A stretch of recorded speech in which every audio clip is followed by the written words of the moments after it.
Fundamental analysis investor series में इस video में हम IT related company Infobeans Technologies Limited के बारे में बात करेंगे।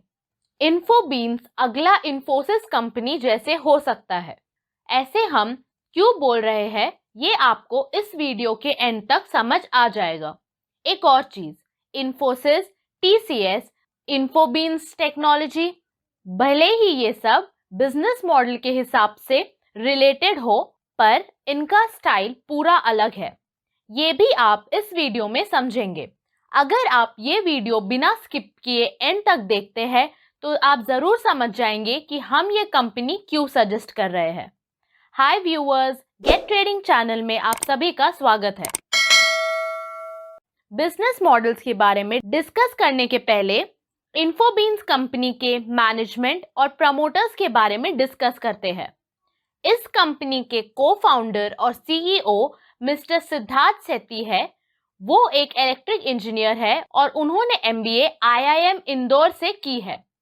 उनके जैसे ही मितेश बोराई को-फाउंडर और प्रेसिडेंट और हेड ऑफ सेल्स भी है।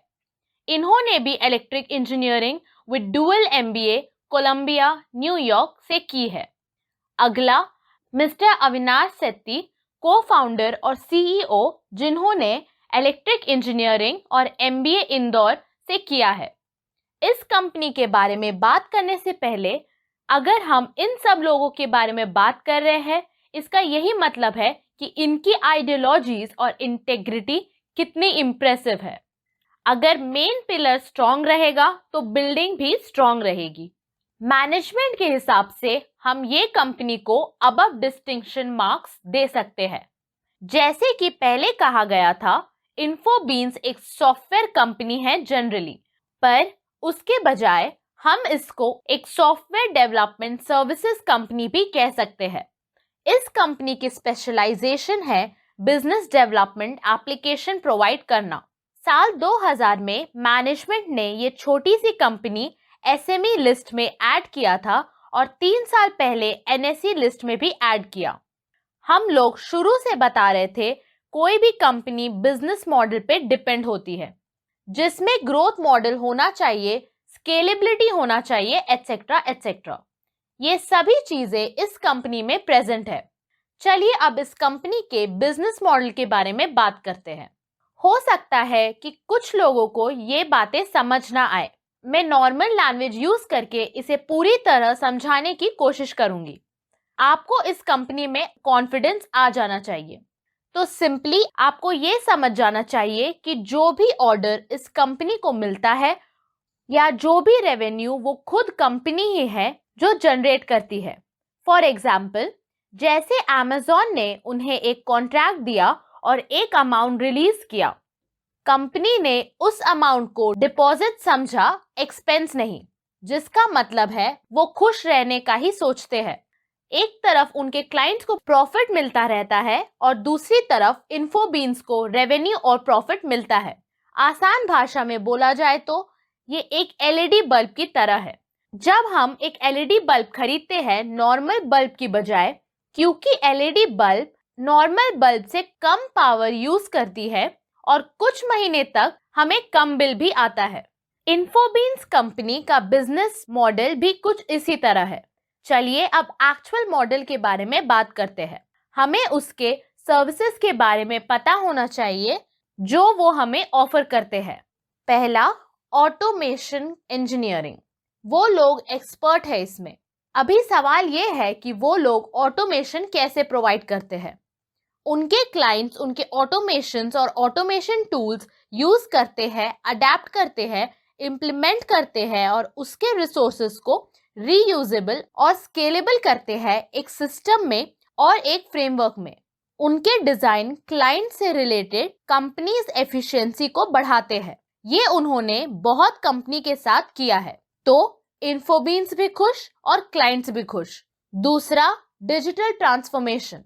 अगर हम इस सर्विस के मेन ऑब्जेक्टिव पर फोकस करें तो वर्क फ्लो प्रोसीजर एफिशिएंसी के साथ ये डेवलप कर रहा है एक सर्विस डोमेन को, और यही है डिजिटल ट्रांसफॉर्मेशन। साल 2020 और 2021 आईटी पार्ट में हमने सबसे ज्यादा क्लाउड सॉल्यूशन के बारे में बात की है। इन्फोबीन्स क्लाइंट्स को customisable enterprise cloud solution provide करती है, क्योंकि इसकी वजह से उन्होंने कस्टमर लाइफ साइकिल को इम्प्रूव किया और कन्वर्ट किया एक प्रोएक्टिव वे में, जैसे IT help desk, asset management virtual support workflow और भी कई। कम स्ट्रेस के साथ और सेम कैपेसिटी के साथ वो लोग एम करते हैं आउटपुट इंक्रीज करने के लिए। अगर एक तरह से बोला जाए तो सेम रिसोर्सेज से वो लोग एम करते हैं वर्क आउटफ्लो और वर्क मैनेजमेंट को मैक्सिमाइज करने के लिए। तीसरा है एंटरप्राइज मोबिलिटी। आजकल सभी जगह हम देख रहे हैं एंटरप्राइज मोबिलिटी कैसा है। वो लोग बोलते हैं कि वो लोग यूजर फ्रेंडली इंटरफेस क्रिएट करेंगे। काम आसान करने के लिए भी बोला जा सकता है, जैसे कि ह्यूमन टू कंप्यूटर इंटरैक्शन कम करना और सर्विस प्रोवाइड करना उनके मोबाइल फोन्स में। वो ये सब करते रहते हैं। उन्होंने एक कॉम्प्लिकेटेड सिस्टम को सिंप्लीफाई किया ताकि मोबिलिटी इंक्रीज कर सके। साथ ही सेम एफर्ट्स और रिसोर्सेज सॉल्यूशन प्रोवाइड करते रहते हैं। कस्टमर्स भी खुश, उनके एम्प्लॉयज भी खुश और इन्फोबीन्स भी खुश। अगला है कस्टमाइज्ड सॉफ्टवेयर। उनके सॉफ्टवेयर बने इसलिए है ताकि वो लोग जल्दी से कस्टमर के नीड तक पहुंच पाए, जैसे कि सॉफ्टवेयर में रिपीटेड टास्क या फिर प्लेस जहां रिपीटेड एल्गोस यूज हुए हो, वो ऐसे टूल्स प्रोवाइड करते रहते हैं। ये टूल्स यूज करने की वजह से सारा टास्क जल्दी खत्म हो जाता है। जैसे मैथ्स में हम लोग वैदिक मैथ्स यूज करते हैं जो लंबे इक्वेशंस जैसे कि मल्टीप्लिकेशन या डिविजन्स को शॉर्टकट में सॉल्व करना सिखाता है, वैसे ही वो लोग सॉफ्टवेयर प्रोवाइड करते हैं ताकि तुरंत कस्टमाइज्ड और यूजर फ्रेंडली वे में काम हो सके। भले ही हम ये चार एक सिंपल वे में डिस्कस करें, पर असलियत में ये बहुत कॉम्प्लिकेटेड है। ये कोई भी कॉम्प्लिकेटेड इश्यूज सॉल्व कर सकते हैं जो एक क्लाइंट से रिगार्डेड हो। एनीवेज, टू सम अप, ये लोग ऑफर करते हैं सॉल्यूशंस गुड वर्क कल्चर और गुड आउटपुट निकालने के लिए एग्जिस्टिंग एफर्ट और एग्जिस्टिंग रिसोर्सेज से। Same resource, same man power, same custom पर कॉस्ट कटिंग रखते हैं और मिसयूज रिड्यूस करते हैं। एम्प्लॉय सेटिस्फैक्शन ध्यान में रखते हुए कॉमन सर्विस भी प्रोवाइड करते हैं। ये जो चेंज है वो हर इंडस्ट्री में होना चाहिए ताकि उनके पास एनॉर्मस अपॉर्चुनिटीज हो। ठीक है, अगर देखा जाए तो उनके क्लाइंट लिस्ट में out of Fortune 500 companies 17 companies है क्लाइंट्स के लिए। अगर फिर भी लोग उनके सर्विसेज यूज कर रहे हैं तो उनकी क्वालिटी, उनकी रिलायबिलिटी, उनकी क्रेडिबिलिटी सच में तारीफ के काबिल है। हैप्पी कस्टमर्स के अलावा इन्फोबीन्स के कस्टमर्स को एक प्लस पॉइंट है 800 plus happy professional employees.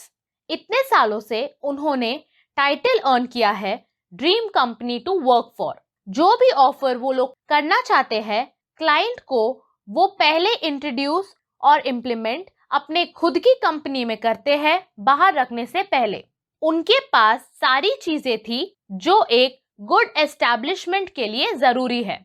On top of that उनके पास स्केलेबिलिटी बिजनेस है तो और भी ज्यादा पॉजिटिव। अगर ज्यादा बोला जाए तो इन्फोबीन्स वो कंपनी है जो 2000 में शुरू हुई थी। सिर्फ 20 साल में ही ये कंपनी CMMI और तीसरी लेवल सर्टिफाइड कंपनी बन चुकी है। इन्फोसिस TCS लेवल 5 पर है। आज के टाइम पे एक छोटी कंपनी होने के बाद भी अगर वो लेवल 3 पे है तो हमें मेंशन करने की जरूरत नहीं कि कैसे वो लोग ग्लोबल स्टैंडर्ड्स को फॉलो कर रहे हैं। ये छोटी कंपनीज के लिए बहुत अच्छा पॉइंट है। अब ज्योग्राफिकल एक्सपोजर्स के बारे में जानते हैं। इनके पास इनका खुद का ऑफिस है इंदौर, पुणे, बैंगलोर, चेन्नई, न्यूयॉर्क और दुबई में। क्लाइंट्स इनकी सर्विसेज ज्यादा US, यूरोप और मिडिल ईस्ट में यूज करते हैं। ठीक है, मेजर डेवलपमेंट। साल 2019 के एंड में इन्होंने फिलॉसफी नाम की कंपनी एक्वायर की थी। वो एक यूएस बेस्ड कंपनी है। उनके पास 40 मेंबर सिटिंग फैसिलिटी है, कुछ 5000 एसएफटी ऑफिसेस और state of art facility New York Manhattan में है। उन्होंने ये फिलॉसफी नामक कंपनी एक्वायर की है 100 करोड़ लगाकर। 70 करोड़ उनके खुद के थे और 30 करोड़ उधार के तौर पर लिया था। इन्फोबीन्स ने कहा है कि फिलॉसफी को एक्वायर करना बेनिफिशियल है क्योंकि फिलॉसफी के पास एस्टीम्ड क्लाइंट लाइन है अमेरिकन एक्सप्रेस, अमेज़न और कई ऐसी बड़ी कंपनीज।